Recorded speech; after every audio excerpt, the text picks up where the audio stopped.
Bolsonaro adora se apresentar como um defensor da família. Essa, porém, é só mais uma das suas mentiras. Afinal, um presidente que defende a família de verdade não faria o que o Bozo tem feito desde que chegou à presidência do Brasil. Hoje, as famílias brasileiras lutam contra a fome, o desemprego e as dívidas. Se esforçam para não irem parar na rua, enquanto ainda choram a morte de pessoas queridas durante a pandemia da Covid-19. Veem seus jovens sem emprego e sem escola, ao mesmo tempo em que se espantam com os preços dos alimentos no supermercado. E o preço do gás de cozinha, o preço da gasolina e do óleo diesel. Bolsonaro deixou a fome voltar. Que família pode ser feliz sem comida na mesa? Que mãe ou pai tem paz se não consegue alimentar os seus filhos? Nos governos de Lula e Dilma, o Brasil tinha saído do mapa da fome. Mas com Bolsonaro, hoje, o Brasil tem mais de 19 milhões de famintos. E mais da metade da população está em estado de insegurança alimentar. Bolsonaro permitiu que o preço dos alimentos, combustíveis, gás de cozinha disparassem.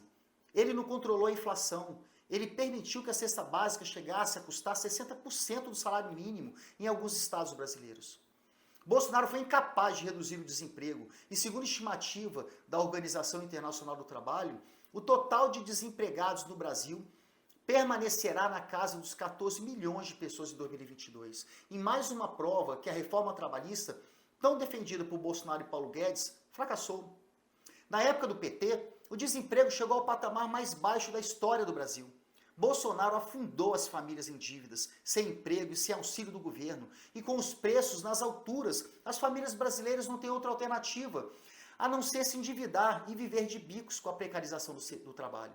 Em dezembro de 21, 3 em cada 4 lares brasileiros sofriam com dívida, segundo a Confederação Nacional do Comércio. Só no primeiro semestre de 21, as famílias pagaram 240 bilhões de reais de juros de cartão de crédito, de acordo com o FEComércio de São Paulo.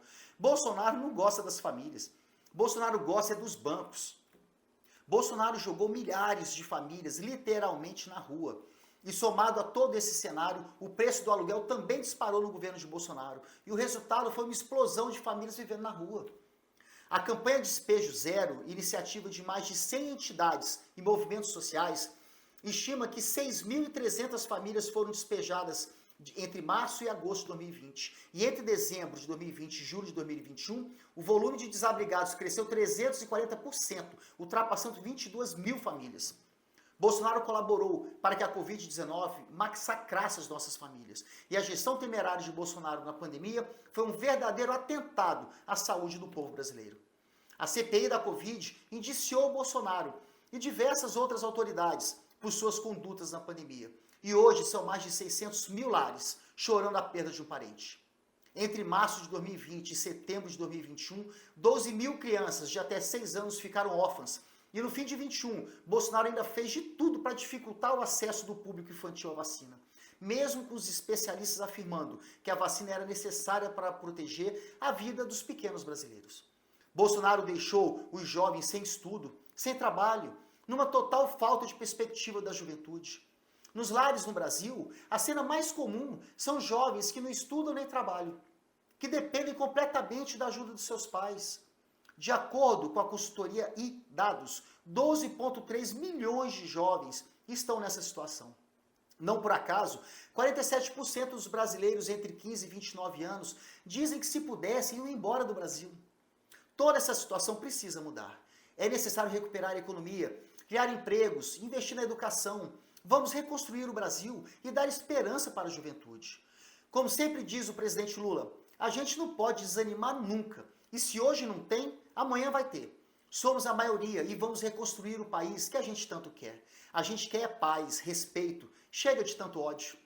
Eu peço que você curta o nosso vídeo, compartilhe e nos acompanhe nas nossas redes sociais.